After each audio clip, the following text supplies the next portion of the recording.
pessoal, que bom que você chegou até aqui nesse curso, né?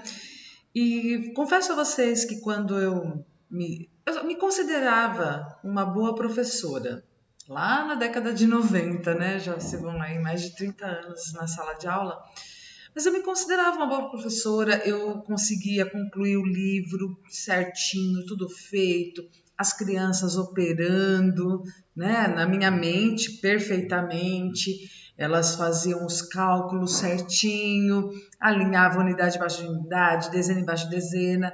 Então eu achava que estava indo tudo bem, que eu estava conseguindo atingir o objetivo, né, gente? Já visto eu, enquanto criança, fui uma criança com muita dificuldade na área matemática, não era a minha inteligência, né? Gardner traz aí as inteligências, mas na época, né, 4 décadas atrás, né, mais de 4 décadas, achava-se inteligente aquelas crianças que tinham um alto índice aí do lógico matemático, né? E não era o meu caso.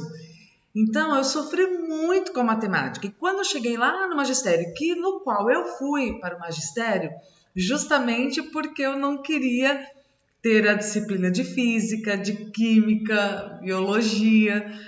A matemática, na época, era a metodologia da matemática, o que eu falo que foi fantástico. Hoje eu sou uma professora, né? Assim, todos que passaram pelo magistério sabem do que eu estou falando. O magistério colocava-nos assim como ensinar mesmo, né? Era mais prático. Só que a gente sabe também que prática sem teoria não dá, mas o magistério também tinha. Então eu achava o magistério muito completo. Só que quando eu cheguei na fase adulta, que eu fui começar os estágios, eu pensei, meu pai, eu não posso permitir que uma criança chegue na fase adulta como eu cheguei, né? Com tanto bloqueio na matemática. Mas eu achava que eu estava me saindo muito bem.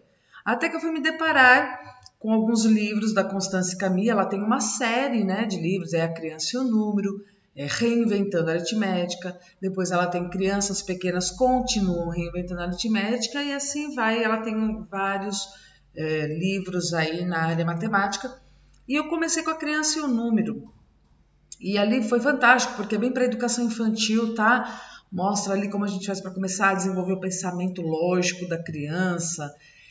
E quando eu cheguei no Reinventando a Aritmética, eu pensei, nossa, eu não estou fazendo nada de realmente bom para desenvolver o raciocínio. Eu estou mecanizando as crianças, estão bem mecanizadas, estão umas gracinhas, mas pensar mesmo elas não estão. Confesso a vocês que foi uma luta a mudança.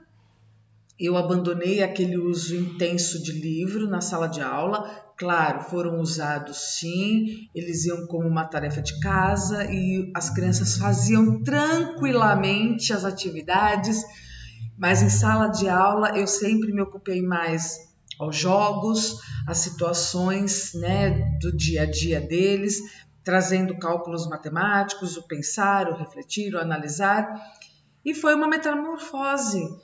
E ver crianças não muito longe, vários que estão aqui sabem que quando no ano de 2018, 2019 eu estava no Aparecida Dias como professora de quinto ano, e nós inscrevemos a turma nas Olimpíadas Brasileiras de Informática, que é pela Unicamp, a OB. E para o nível de quinto ano, é o nível iniciação, né? Então ele é lógico-matemático. E nós tivemos, assim, da região, todos foram classificados, do estado de São Paulo, daí nós tivemos 2 alunas que passaram pela fase estadual, e essas 2 alunas, elas ficaram entre o 1% melhores do Brasil. Vou destacar aqui o nome da aluna Nádia, né? Ela, em contrapartida, ficou em 63º lugar na época do Brasil todo, aluna de rede pública. No dia que nós fomos levá-la para a Olimpíada, só haviam escolas particulares, ela era a única ali. E hoje, gente, ela já ganhou bolsa de iniciação científica, justamente porque ela continuou participando das Olimpíadas.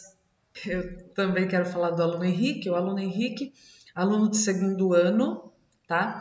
E dando matemática, iniciando a ideia, o conceito aí da multiplicação, eu entreguei pratinhos e o material dourado. Eu estava brincando de grupinhos, né? Então eu falava assim, eu quero 5 grupos de 2. Aí eles colocavam 2, né? 2 unidades ali em cada pratinho, eles falavam 10.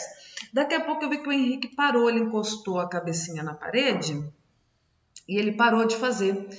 E aí, né, aquela professora, não tá fazendo, daí eu falei assim, eu quero 3 grupos com 4. E aí eu falei, Henrique, quanto que dá? E ele falou 12. Eu falei, 12? Mas como que você pensou? E aí ele falou assim, se fosse 2 grupos, seriam 8.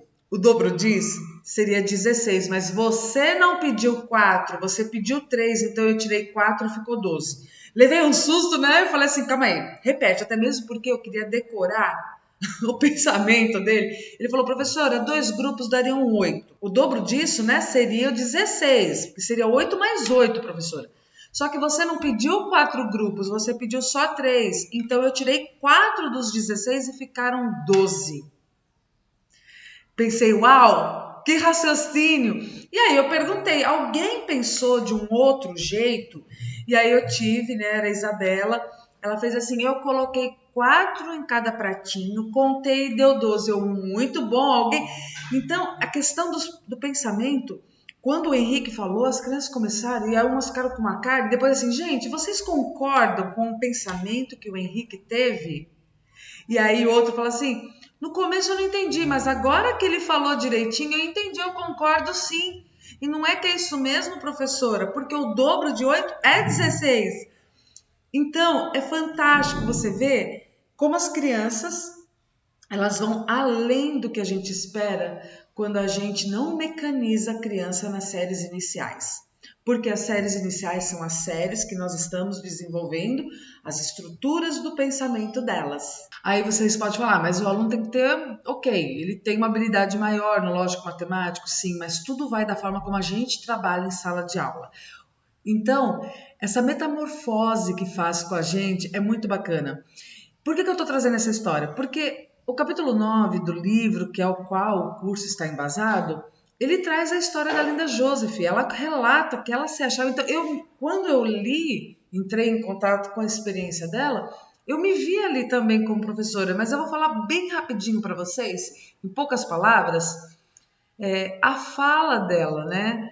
A mudança de vida que ela teve, porque ela já estava há 10 anos com o segundo ano e ficava tudo completinho. Ela terminava o livro, as lições, né, as atividades. Ela se achava uma professora muito boa e realmente ela era.